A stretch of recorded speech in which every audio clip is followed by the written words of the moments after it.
Hello, welcome to Dr. Jeff Talks About Sex and Intimacy, the podcast where we explore anything and everything relevant to sexual health, relationships, and intimacy. Thank you for joining us today live or on the recording. This is episode 37, returning to our authentic selves to improve love and relationships. I want to remind you it is Prostate Cancer Awareness Month. And I want to take a moment just to acknowledge the amazing prostate cancer survivors I have had the honor and privilege of knowing. I do run a prostate cancer support group. It's a zero prostate cancer support group, and it's at the amazing Gilda's Club here in Chicago. That is a awesome place for anyone with cancer. Gilda's Club is open to anybody with cancer, but I co-run with James Schrate, a survivor, as well as Clint, a therapist who works at Gilda's Club. We all run the prostate cancer support group there from zero. And that is here in Chicago. And also, I am so grateful for the many men and their partners that I have been able to treat with prostate cancer over my career at Northwestern, at Endeavor North Shore, at Jesse Brown VA Medical Center. It is an honor and a privilege to take care of the men and women that come into my clinic, and I truly appreciate each and every one of them. So prostate cancer is the most common non-skin cancer in men. It affects about 1 in 8 men in their lifetime. It's estimated in 2025 that 313,780 new cases of prostate cancer will occur in the United States this year, by the end of the year. So survival is very high. That's the exciting part. 5-year survival when prostate cancer is caught early, like it typically is because of screening, is 98%, which is amazing and awesome. But the challenge is the most common long-term side effect is sexual dysfunction. And that's why we do the podcast, to help people understand and be educated with scientific evidence-based information to help you make informed choices. And we'll talk more about that in a minute. But I just wanted to really acknowledge Prostate Cancer Awareness Month. That's all month. So blue, you see my blue? You see my blue bracelet? I am walking in the Zero Prostate Cancer Walk Run in Lincoln Park in Chicago. And events are happening all over the United States to remember how important it is to acknowledge prostate cancer and get screened, and all the people who have been affected by it. So, social media, we are out there on Facebook, we're on YouTube, we're on X, we're on LinkedIn. Welcome to our Kick viewers as well. If you are on X and you have a question, you can go to YouTube, you can go to StreamYard, you can go to LinkedIn, Facebook, and please post your questions there. We are always looking for followers on Facebook, because the more followers we have, the more we can do on Facebook. So if you are a follower on Facebook, follow us. Dr. Jeff Talks About Sex and Intimacy. Go to the website. On the website, there are 36 previous episodes, which is incredible. So there's 36 previous episodes with wonderful, amazing, knowledgeable guests that provide you the information you may need. You can look at all the previous episodes. You can watch any of them. You can watch them on YouTube and other things as well, but you can see them on the website. You can pull up the calendar and see all the excellent guests we have coming up through the end of the year. Very exciting. And you can pull up that calendar. Go to the website and find out more. You can listen to us in your car. You can, while you're working out, whatever you're doing. We are on your music streaming service, Spotify, Amazon Music, iHeartRadio. We're there with you. So don't forget us. Just want to take a moment to remind you, listeners, you are all welcome here. Whatever your sexual orientation, whatever your gender identity, whatever your relationship style, you are welcome here to learn. Last week, I introduced the power of gratitude. Gratitude research shows that practicing gratitude enhances mental and physical well-being by increasing happiness, reducing stress, and improving sleep. It can also foster emotional resilience. Who doesn't need more of that? Lower cortisol levels, and it can improve cardiac functioning. I'm so grateful for so many things, but I am very grateful for you, especially for you listeners. Thank you for being here. Your presence is everything. You're the reason this podcast exists.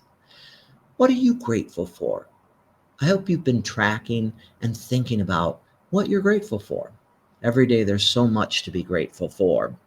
So what's the goal of the podcast? Well, it's pretty simple. It is to empower and enlighten you with evidence-based scientific information to improve your sexual health and deepen your loving relationships. And that should help you live and love more fully. In this episode, we are going to explore the theme that is both deeply personal and universally relevant. Returning to our authentic selves to improve love and relationships. Many of us move through life wearing masks, shaped by expectations, past experiences, or fear of rejection. I don't know about you, but we all have that fear. Some people have social phobia, and I think we all feel challenged by some of those fears. But when we step into authenticity, when we show up with our truest selves, our capacity for connection, for intimacy, and love expands. Today, we'll be joined by psychiatrist Dr. Arnab Datta for a powerful conversation about how reconnecting with who we truly are can transform not only our relationship with others, but also relationships we hold with ourselves. I'm really excited about our guest tonight. Dr. Arnab Datta is a board-certified psychiatrist dedicated to helping individuals live fuller and more authentic lives. Wow, that's a great goal. With expertise spanning mental health, trauma, and the mind-body connection, Dr. Datta emphasizes the importance of aligning with our true selves to foster resilience, intimacy, and well-being. His clinical work and teaching focuses on guiding people to move past internalized shame, fear, and old narratives that keep them stuck so they can cultivate genuine self acceptance and build deeper, more meaningful relationships. Compassionate and insightful, Dr. Datta empowers his patients and audiences alike to embrace vulnerability as the foundation of growth, healing, and love. Without further ado, I am so excited to welcome our guest this evening, and that is Dr. Arnab Datta. Welcome, Dr. Datta. Hi, how are you, Jeff? Thanks for having me on. I'm great. I'm great. I'm so excited. I love this topic that we worked on together, and I'm so excited to hear what you have to say. So, without further ado, I'm going to turn it over to you. It's all you. Thanks, Jeff. So the topic about being authentic, real with ourselves, it's really the main thing about how we love ourselves, our level of self-realization, and how we relate to others. And that's going to be a foundation of being in a loving relationship, whether it's with friends, colleagues, significant other. So say we are born to a mother and father, and we have a certain kind of life. And our authenticity dates back to that early foundational time, to those formative years.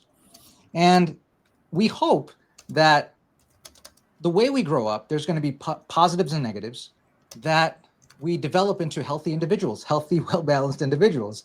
But guess what? Life is not perfect. There might be situations when we are not dealt a very good hand. Sometimes it's good, sometimes it's not so good.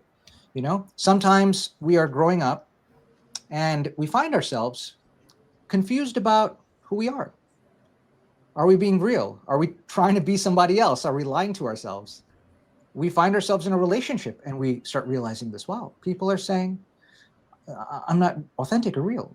In a job, we are floundering sometimes, and we think, oh, so what's going on? This is not clicking the way I thought it was. And sometimes in a relationship, or any kind of experience, something like that probably has happened to all of us. So what does that mean? Probably all of us have asked the question, who am I? Who am I really? It's a profound psychological, spiritual question. And this question has lasted for all of time, as long as we have human consciousness or consciousness in general. So what does this really mean? Who am I? Who am I really? Well, we are a combination of many things. Sometimes, not sometimes, we are the product of our families, the product of our parents. So we share some genetics with our parents. So if you're ever in a psychiatrist or psychologist's or therapist's office, something that they do in the beginning, they gather a history. They learn about your life story. And if we are feeling depressed, anxious, if we are reminded of a bad experience, reminded of trauma somehow, having anxiety, we would go to some sort of a support system. Before the whole psychological system came, we would go to a support system. Sometimes that would be on the spiritual side, on the faith side. And that's happened for millennia. Sometimes it would be family. And it was back then and it is now, Sometimes it's the doctor. Sometimes it's the healer. There's various types of healers. And sometimes it's the psychologist. And sometimes it's the psychiatrist. And you should not be an island. No one deserves to be all by themselves. If we're all by themselves, it's kind of hard to have a sense of our authentic selves, because we end up feeling ourselves, who we are, what we're good at, our skills, in what situation we are strong, in what situation we need improvement. We need to bounce ideas off of society. So often when we are in society, in job, in relationship, we realize, hey, something ain't clicking. So don't be afraid to go to some sort of support system. It does not need to be a psychiatrist, does not to be a psychologist. I am Arnab Datta. I'm a medical doctor. I'm a psychiatrist who also provides psychotherapy. I do a lot of work in the addiction world as well. I am an addiction psychiatrist. And I have my own private practice. It's called Tresna Mental Health or Tresna Psychiatry. And I love getting to know people's stories. If someone comes to me for support, if I'm going to someone for support as well, the process is the same. I want to be able to talk about the story, talk about my narrative. That's how we get to our authentic self, reflection of who we are and where we came from in terms of how I think about it. If I'm sitting in a therapist's office or a healer's office, or in front of a family member, a wise family member who is able to look at things objectively, tell me the story. That's where it always starts. We will tell our version of the story. Everyone has a version, and other people may have different perspectives of our own story. Like your brother, your sister, your mother, your father might have slightly different interpretation. But it all starts with this humanistic story, the narrative, and the healer takes that in.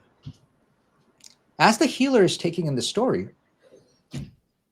it depends how honest I am as I'm telling my healer the story. It's like I want to be sitting on a bench. It's just a metaphor. I want to be sitting on a bench. My healer is sitting next to me. And as I talk about my narrative, my story, my healer is painting a picture. They're painting a picture of my conscious mind, of my unconscious mind.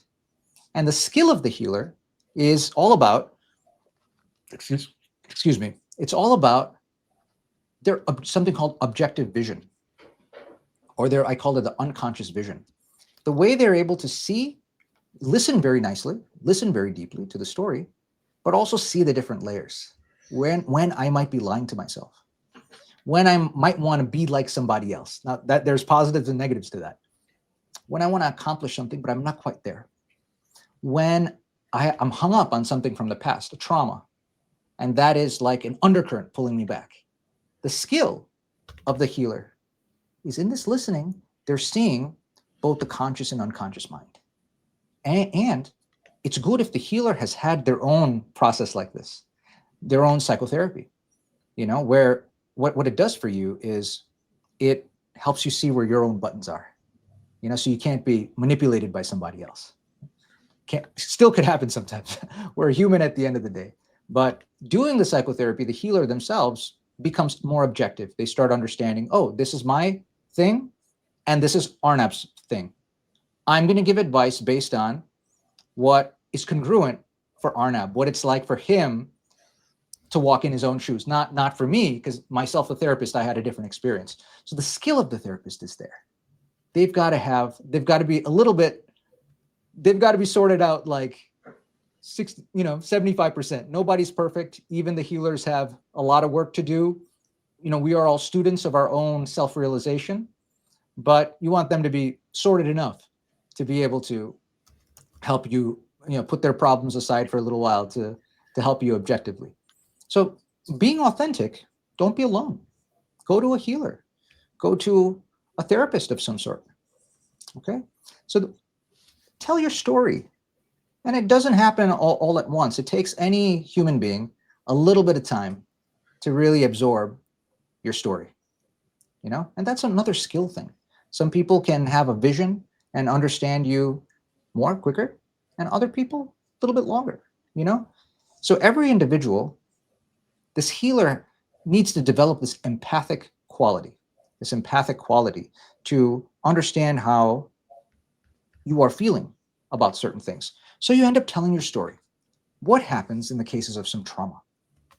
Sometimes, if I had some trauma, I might be very afraid to talk about it. We classically hear that people are like, "Oh, I'm not ready to talk about that." Session goes by, 3 sessions, 4 sessions. I'm not ready to talk about it. The healer can recite something empathic. I know it was tough growing up without your mother, with your father, and your father would travel. You had to grow up fast in some of these situations. You went to a few different schools. You told me about this experience, and that experience must have been very tough for you. So as the healer helps along, connects some of the dots, reminds the person of how they are strong, and how it reminds them what they came to do the goal of the individual was to improve from this trauma, have some self-realization. So the level of empathy is there, the level of support is there. So don't do this by yourself. There's help out there. And when the person starts talking about it, one of the purposes of mental health is to listen, but to reframe the traumatic experience, because I'm having problems in my relationship, in my job, because I'm caught up in my funky trauma in the past. The healer will help reframe that, will help reframe my cognitive distortions. Cognitive distortions is one of the foundations of mental health. It's a thinking error. For example, I've got a lot of good qualities, but I might be focused on some of the negative things, focused on some of the negative things. Oh, my knee's been hurting. It's never going to get better. I'm getting older. I'm such a wreck. Or my hair's falling out. I'm hit a certain age. My hair's falling out. I'm no longer attractive anymore. You're losing track of positive qualities, magnifying the negative ones. So that's another one: minimization, magnification. Another cognitive distortion is future fortune telling. Man, things are not going so well for me right now. Man, life right now is really, I just got a lot of bad luck. This is the end. This is the end of my career. People might have negative fortune telling. Cognitive distortions. If we have an objective listener, they could tell us to wake up. Maybe not that directly, or they can be direct if you allow them to. Let someone else give you a different perspective, someone objective, someone who has that insight, someone who has had a level of self-realization already. Reframe the picture. And then when you go home from my healing session, I want to journal that. Don't let your therapy sessions, turn into the news going in one ear and out the other. I always like to journal what I've learned. Guess what? I'm going to forget. I'm going to go back to being my regular self after my therapy session. So I want to be able to read that journal. What did my therapist tell me? Interesting. I'm doing this magnification. I'm doing this catastrophizing. I'm doing this negative future fortune telling. Wow. I'm becoming all angry and reactive when one little thing doesn't go my way, you know? So it's very important to journal some of these things. Reframing. Meditation is also important. When you go to therapy or talk to a healer or a family member, it starts by you're playing mental hockey. You're talking out about the problem in your head. Sure, you might have summoned the courage to talk about a trauma that was very difficult, or a depression, or an anxiety, or some sort of a failure. You talked about it. The reframing exercises happened in therapy. You go home, you journaled about it. Meditation is very important. In meditation, and meditation is like emotional and psychological weightlifting. Therapy is reframing. Meditation is to take the talk and to integrate it into the heart so it becomes second nature. A lot of people sometimes don't know that our heart and our mind and our emotions, this is the greatest instrument that we will have to play in life. And playing an instrument requires practice. So we need to practice what we learned in life, in relationship, in work, in therapy. We got to go home, journal that thing, meditate on it, you know. And I'm a big supporter of meditation. It's part of my Indian culture. I'm a big fan of the ideas of enlightenment and spirituality, and that's how my journey began. It was part of my history, and that's how I became interested in the field of psychology and the field of psychiatry, and I feel they are one and the same. You know, I feel like it all starts by understanding the human story, by offering some psychotherapy, which is still listening, and some reframing. And psychiatry, the way it comes in is there are medicines that can help with people's depression. There are some people who are clinically depressed. If the clinically depressed, clinically anxious people with diagnosed PTSD, they may do a lot. They may go into therapy for 5 years. They may be very sincere about it. Some of them will break through, some of them won't.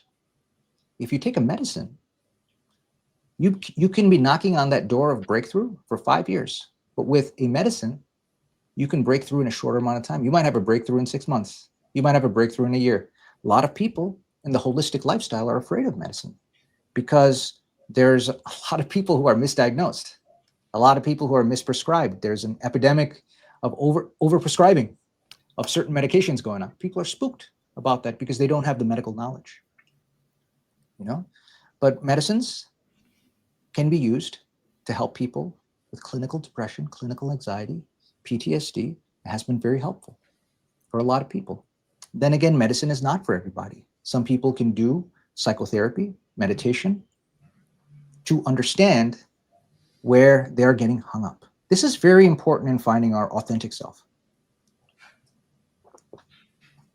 And when we do that, we feel lighter, we feel happier, we are able to make friends, we are able to sustain our relationships. So that has been my experience in what is the authentic self is all about. Combination of not being alone, telling our story, having a wise healer or some sort of a provider, therapist, doctor, psychiatrist, what have you, listen to you, provide some reframing. Look at it have you thought about it in this way? Meditate ourselves, going home, meditating on it, because we are more important.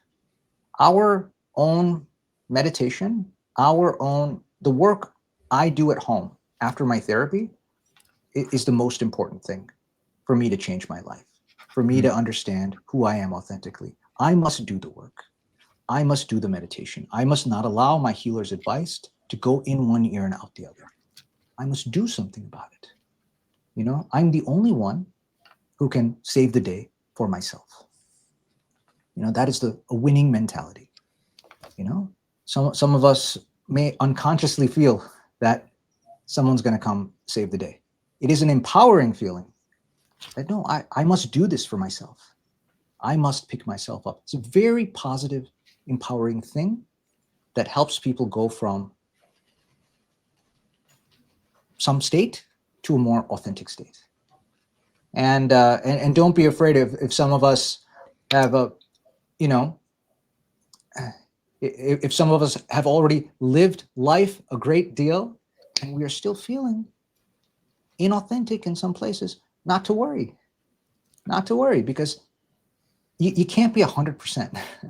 You know, perfection like that doesn't really exist. You know, humanity is imperfect in so many ways, and kind of being okay with that is beautiful. You know, kind of being okay with the, you say, the karmic mosaic or tapestry of the universe that's so difficult for the human mind to understand. We might see what happens in the world as chaos. Is there an order to it? I don't know. My mind can't wrap around that. But and the authenticity is a lot like that. You know, being okay with most of it. You know, so it's okay. You know, forgive yourself, let yourself off the hook a little bit. It's okay to lighten up if we don't have everything figured out. And something that helps very much is having a good process. My life, I might be in trouble right now, but I trust my process. My work ethic. I have accomplished things in the past, and I know that I did some good things that could get me through this too. Am I going to get through this successfully? I don't know. And it's pretty scary. But I did some things that were good. I'm going to stick to my work ethic, my process. That could give you faith in your therapeutic experience as you're getting through a challenge and you feel, man, I'm not even real with myself. Well, guess what? Sometimes the healer feels that way too.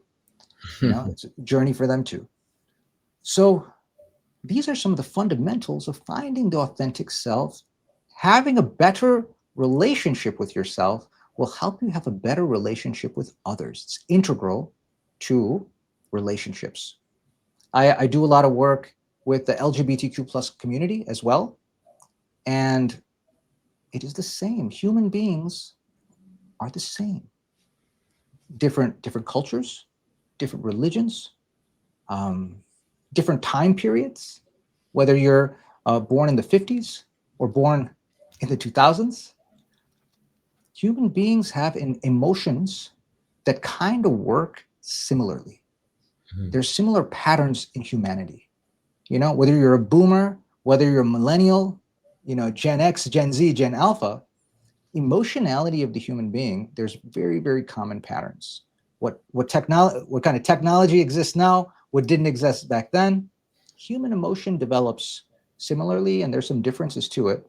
But this art of listening, anyone can do it. And the more practice you have listening to people, that's how healers become more objective. They have that vision into the conscious mind, the unconscious mind, you know? And in relationships, now there's two people. Your partner is on their journey too. You know, whoever you're in a relationship with, whatever your relationship status is, there's a saying, when you get with another person, there's four people getting together. There's the two physical people that you see, and then there's the inner child within themselves. There is the developing person within themselves.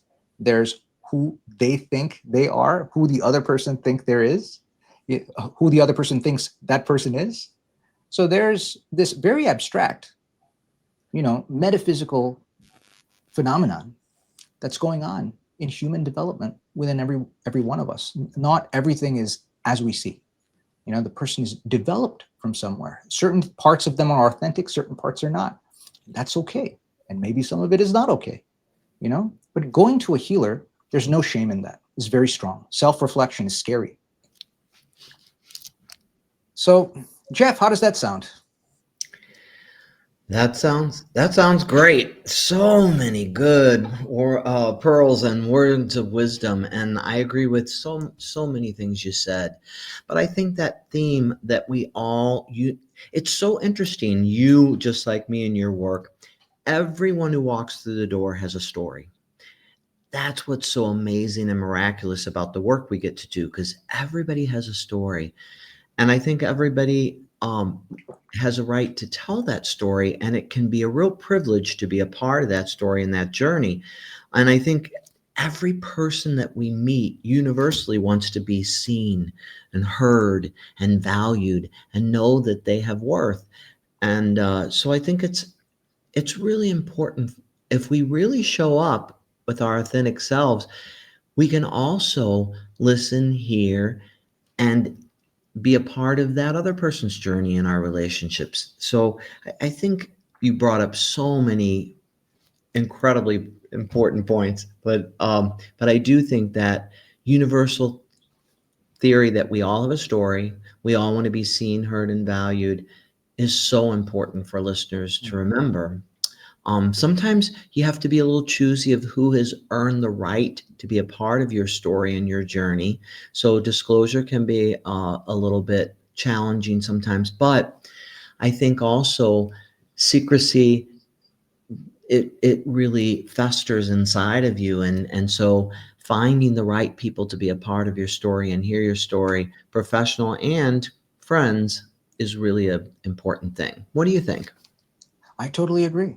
It starts with the story and Mm. who we entrust with that story, who we entrust to help us.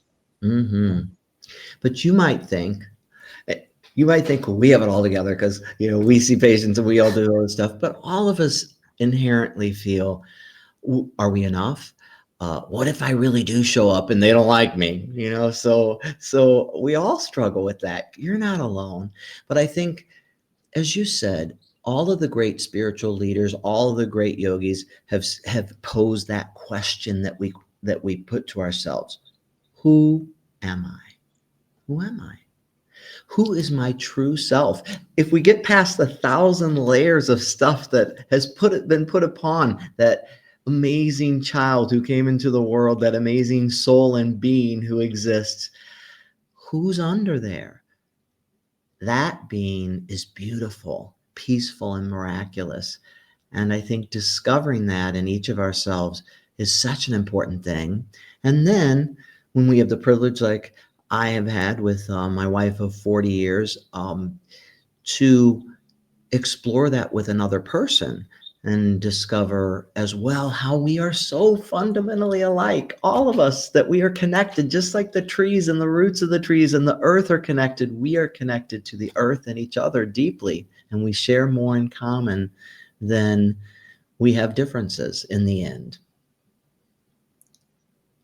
Beautiful, Jeff.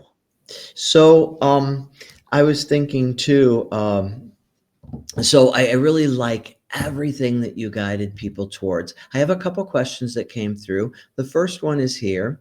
I've spent so many years trying to be who I thought my partner wanted me to be.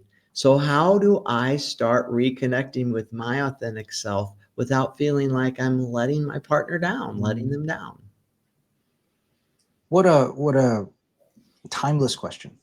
Mm, Look at the noble, the humble gesture. You were being the person who your partner wanted you to be. mm, Look at the beauty, look at the humility, look at the love that you had. There's a lot of positivity to that. When two people get together, there's the other person wants something from the partner, verbalized or not verbalized. We may pick up on that. We may automatically do that, or we might not. It is a positive thing that you did. Now, I don't know what it is that you did. Okay.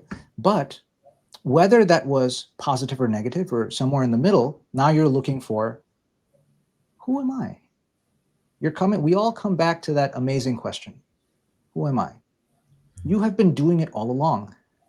For you to do something that your partner wanted, you had to jump off some sort of a solid ground. There are some times when people do not have a solid ground also. People who have complex trauma, certain personality traits, certain difficulties with addictions, neurodivergent.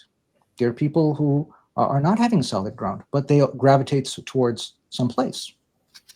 So coming back to this beautiful question, who am I?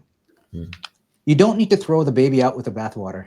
And that's where your unique, beautiful story comes into play. Selecting someone to talk to. You don't need to do it by yourself. Seeing if that person is really clicking with you and understanding you so that you don't throw the baby out with the bathwater, because you probably did a lot of good work already. You want to see where you were inauthentic possibly before. That is a very skilled demarcation to make. Hard to do, hard for a person to do, hard for the therapist, tough for the therapist to select. And that's the key. That's the skill of that treatment. So I don't throw out all the hard work that I did so I could continue to add to the authenticity. Where to do that and how to get closer to the authenticity without getting rid of the good stuff that you've done over the years. Definitely. I think that's so true. Sometimes we're our harshest critic. That voice in our head, I always say, if we talk to someone else the way the voice in our head speaks, we would say, that's abusive. You can't talk to somebody that way. Sometimes we're just very harsh on ourselves. And I love that you see in that listener's question the great work they've done, and don't throw that out. Build upon it. Beautiful. The next question: what role does vulnerability play in living authentically? And how can I share more of my real self without fear of rejection? There's always fear of rejection. Mm. The things we don't know. If I'm vulnerable, I don't know if someone's going to use that to take advantage. So always selecting who we talk to, selecting when it's a vulnerability I want to share. I want to be very careful. I want to be a good judge of character. They don't use it against me. The world is not so nice sometimes. We may think we are going to a nice place. May not be so. Unfortunate truth of life. So selecting that person, good. Sharing the vulnerability, very important. Even if you are a very strong person, strong people have vulnerabilities too. And they want to share. They have doubts as well. You see the most confident person out there, I guarantee you they've got doubts. I guarantee you that they haven't figured out certain things about themselves, Definitely. So being able to do that is a tough thing. And then working on it is a process. It's definitely a climb. It's definitely a mental workout. But working through one's vulnerabilities is definitely a worthwhile thing. It's scary.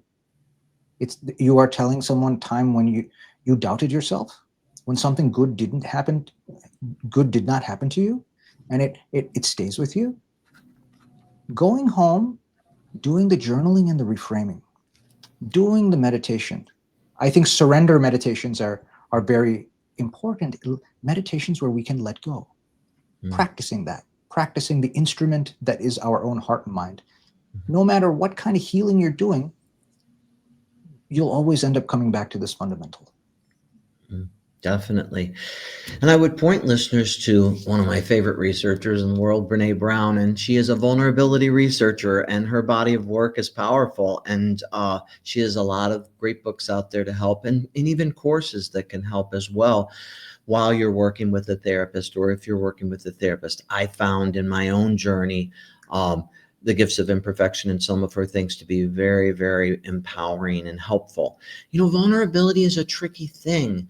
But vulnerability is the only, if you numb yourself, you can't selectively numb. You can't numb this part, the sadness, the hurt, the pain, without numbing the love, the passion, the creativity. It's the only path to intimacy. So vulnerability is the way. But it's scary, folks. I totally get that it's scary. It scares me a lot too. And actually, in Dr. Brene Brown's work, she said, one of the most vulnerable things is sex, asking for or participating in intimacy and sex. And I do think that there's a lot of vulnerability, especially around intimacy. But then the connection that comes with feeling seen, heard, and valued in a truly intimate relationship without being judged, it's powerful, and it's worth the work for sure. One more question. Sometimes I don't even know what's really me versus what I've learned from my family or society. How can I begin to tell the difference? Great question. I can use a personal example here. I'm Indian. I was born in India, moved to Chicago when I was 5 years old, grew up in Chicago. Mm, Okay. Large part of the Indian culture is family values, you know? And something that we are taught is the way our parents did things, mm, And throughout my generation, growing up in the States, there's different times when when an immigrant can come to a new country. This doesn't have to be just with Indian people. It can be with other cultural denominations as well, similar phenomenon. You learn a value system that is from your family, from your mother, from your father. This is human nature. Some tradition is handed down. The way you do certain things is handed down. Okay. And when you're a child, you're like a sponge. The nervous mhm, system, the personality is absorbing what's around them, the family, the parents. And there's some people where they remain similar mm, to their parents. And it's a very natural thing.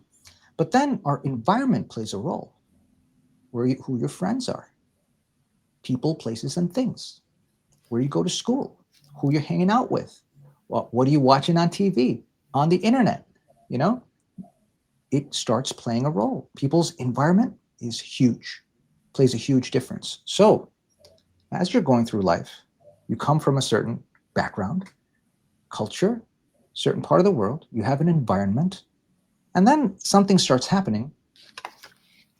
You start bumping into a wall. Something is not right. You have problems in life, and that's when people start thinking. If everything was smooth, you wouldn't think to take a look at identity, vulnerability, authenticity. But that's when you go back to the story. You start mapping out the story. Where did I come from? What's my history? mhm, What experiences did I have that changed? I got this from family, got this from culture, from ancestry. mm, But then how did I get to this point? You start mapping that out. That's meditation in and of itself. mm, Presenting that to somebody, to a healer of some sort, hopefully they have the insight and the objective vision to help you navigate it. That's another thing about the skill of the therapist. I'll share some inside information with you. A lot of therapists are taught not to give direct advice. A lot of therapists are taught to sort of give you a type of feedback where you can find answers for yourself. The types you see, types of therapists and what they do can vary. There's nothing wrong with that original traditional way of therapy. It's helped a lot of people. It's very proven. There are also therapists who will be more direct with you. mm, You know, so it's there are some therapists who believe that you could be, with the proper boundaries, you could be the doctor, you could be like a friend, because sometimes the friend says, you know what's wrong with you, this and this and this. Somebody should tell you that. And you know what, it's going to be me, because I know you and I love you, but you drive me crazy sometimes. How profound is that for us to hear? We might get very angry at them, right? But we remember that. We remember that. There's types of psychotherapy that's actually where they talk about that kind of psychotherapy. Um, there's types of couples therapy that is more direct, like that too. It's not traditionally used in psychiatry or psychotherapy, but talking to someone about what you learn, mapping out that story, don't do it alone. Do that with somebody. That's how it can be more efficient about what lessons you learn from certain places, if it's really congruent to you or it doesn't serve you. And mm, then you meditate, practice the practice of meditation to surrender some of the things that don't agree with you. mhm, definitely. Excellent, excellent. Absolutely. Because and too, sometimes things like I know some of my trauma patients, certainly dissociation not being present in a traumatic thing served them well during the trauma, but now they want to be fully present. So that's just one example of something you may work with in therapy to try to, it no longer serves you. How do you release that? So I think that's some really, really good advice. And thank you for those excellent answers to the questions. Really good stuff. So many good pearls this evening from you, and I really appreciate that. And you are in for a super amazing treat tonight, listeners, because every week we bring you back to a centering exercise, which brings you back to yourself and brings you back within yourself. And I guide you through that each week. But this week, our special guest is going to guide you through that meditation himself. I am so excited to have him do that. So I'm going to turn things over to him for that meditation and centering right now. Thanks, Jeff. Thanks for Mhm. this opportunity. And I'm here providing knowledge, providing education. None of this is considered to be treatment. One of my favorite meditations is a surrender meditation. Say that I've just gone to therapy. Say that I've talked to my parents. Say that I've gone to a healer and they gave me some news. Allow me to guide you through a meditation so you have an idea what a surrender meditation can feel like. Sit comfortably. It can be on the chair, it can be on the couch, it can be on the floor. Your back can be rested, but your back should be erect and straight. If there's no backrest, keep your back nice and straight as best you can. Deep breath in with the nose, out with the mouth. Really get into the feeling, the bodily feeling. In with the nose, out with the mouth. And once more, in with the nose, out with the mouth. And breathe in. 2, 3, 4. Hold. 2, 3, 4. Out. 2, 3, 4. Hold. 2, 3, 4. In. 2, 3, 4. Hold. 2, 3, 4. Out. 2, 3, 4. Hold. 2, 3, 4. And continue on your own. Hold. Out. Hold. In. Hold. Out. Hold. And continue. Keeping the eyes closed, allow me to guide you through this meditation. And breathe with this box breath rhythm as best as you can. This is our fundamental box breathing. Really feel it in your body. This is a very somatic exercise. Feel the air entering. How refreshing that is, filling your lungs. The hold, the suffocation of the hold, and the relaxing release. And the weightless feeling of the hold. And again, at your rhythm, really feel how the air enters your body, oxygenating in the lungs, into the blood vessels, the hold, the carbon dioxide being pushed out, and the hold.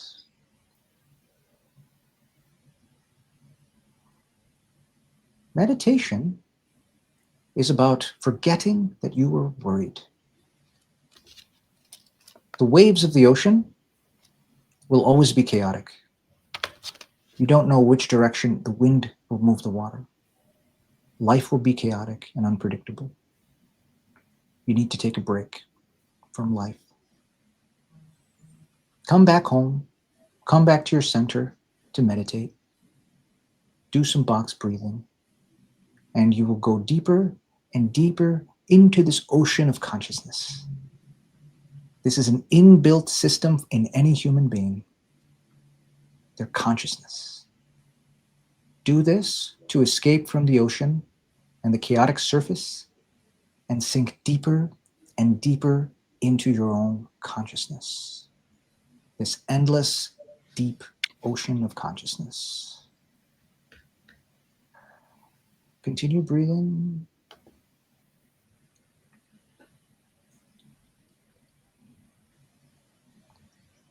Find a weight, keeping the eyes closed. Find a weight that is weighing you down. Could be anything, anyone, any place, any time, any memory. Find a weight that's weighing you down. Keeping the eyes closed, keeping the attention inside. What is it? Take a minute to identify it. What is it? Where did it come from? Is it really that bad? Find the weight.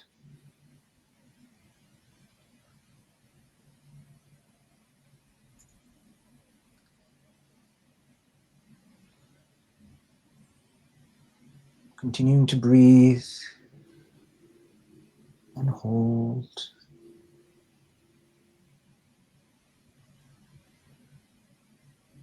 I want you to imagine that this weight is dissolving. You are seeing it, where it came from. It has a story. It came from a place. It developed in a certain way. You can do this by yourself, or a healer can help you identify this weight. As you identify it, the real things become real and the false things dissolve. The false things always dissolve if you allow it to. The false things don't have to solidify. They solidify if you give it more fuel. The things that grow in our mind are the things that we give more fuel. We feed it. So this weight, identify it. Once you know what it is, see it dissolve. Imagine that it is dissolving. It may take time, but you're imagining it dissolve. With each breath, you're exhaling this from your body. It is leaving you slowly but slowly. This weight is leaving you. Continuing to breathe. It is leaving you. You're identifying it. What is you? What is not you? It is a hard thing to do. It's a tough thing to do, but we must do it. It is leaving you per breath. You're breathing in the oxygen, the vitality. Hold. And releasing the toxicity. You are releasing. You are always releasing something. You are releasing this weight. You are whittling it down slowly, slowly, slowly, slowly, until one day very little exists, very little or nothing. Continue to breathe. Hold. Breathe out. 2, 3, 4. Hold. And in. 2, 3, 4. Hold. And out. 2, 3, 4. Hold. And continue. You are lighter. There is a semblance of a weight that has been slightly removed. It's been slightly removed already by this simple childlike imagination. There's nothing to it. There's nothing to this imagination. Anybody can imagine like this. We've taken a break from our day-to-day life. We've gone within the consciousness. When you are ready, I want you to touch your shoulders, part of your body like this. We're becoming aware of the body because we just took a journey inside. Could move your body a little bit. When you're ready, you can open the eyes. Namaste. Beautiful. Loved it. It was excellent. And so I thank you so much for sharing all your wisdom. This has just been a great episode, and you've given us a lot to digest and think about tonight about our authentic self. So thank you so much. My pleasure. I'm going, before we close out, Vic, can we give him a little sneak peek at what's up next week?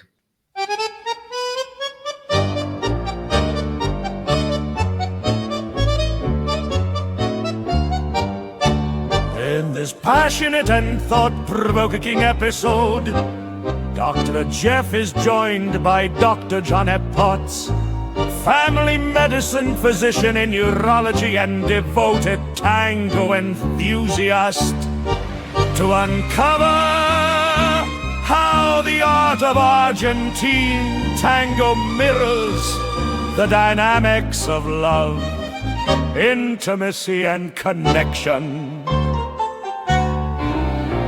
They show how tango is more than a dance.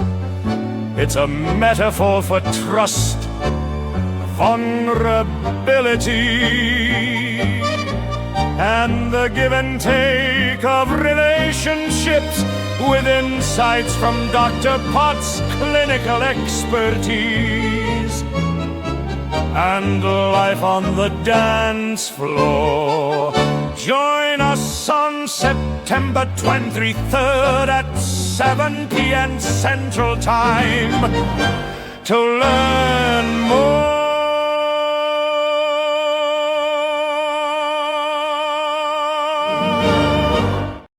Vic, you are incredible. Nice. He's been playing our stuff to music. It's incredible. Nice.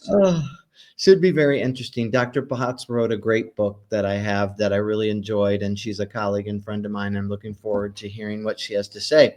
But this evening, wow, such good insights on the authentic self and showing up, and just really finding our true, beautiful spirit that lives inside of each of us.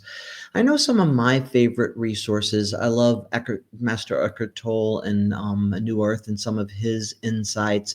I love Deepak Chopra. I have his meditations and use them regularly as well. Richard Rohr has a lot of really interesting things to talk about in terms of the true diamond or the original self as well. Do you have any particular resources or people that you find especially helpful in your journey? Yeah. In the couples therapy, the Gottman Institute is great, fundamental. Everyone has probably seen slides on Instagram about Gottman Institute. The 4 Horsemen of the Apocalypse is the classic quintessential Gottman Institute slide, the 4 things that hurt a relationship. Mm-hmm. Ackerman Institute, New York City. This is another great school of thought in couples therapy.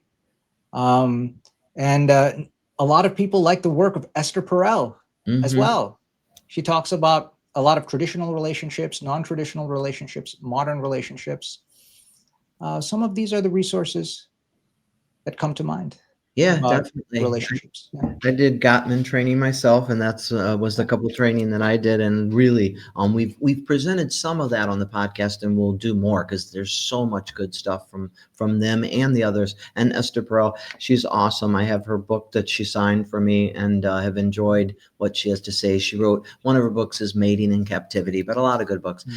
So much good information tonight. I hope that you've all have enjoyed it and learned a lot. Remember, you are enough. You are worthy. Your true, authentic self is beautiful and miraculous and inherently connected to everything around you.